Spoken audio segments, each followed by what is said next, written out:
Cristiano Ronaldo annonce le pire à Mbappé et l'équipe de France. Tu veux être informé de toutes les actualités du foot et les stars du foot chaque jour? Abonne-toi, c'est parti. Après avoir battu non sans difficulté la Belgique 1-0 ce lundi, l'équipe de France a rendez-vous ce vendredi en quart de finale avec le Portugal, qui a également eu du mal à vaincre la Slovénie 0-0. Cristiano Ronaldo, qui a fondu en larmes en plein match après son pénalty raté, a lancé les hostilités dans la foulée de la qualification.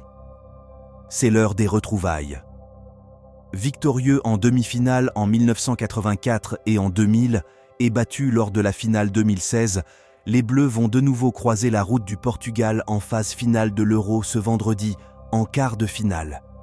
Les deux équipes ont eu du mal à décrocher leur qualification, les coéquipiers de Cristiano Ronaldo attendant la séance de tir au but pour se défaire de la Slovénie 0-0, 3-0, tandis que la bande à Deschamps a échappé de peu aux prolongations 1-0 grâce à un but contre son camp du Belge Jan Vertonghen, 85e. Nous allons faire la guerre. Dans la foulée du match entre l'Espagne et l'Allemagne, 18h, un autre choc aura donc lieu ce vendredi entre la France et le Portugal, 21h.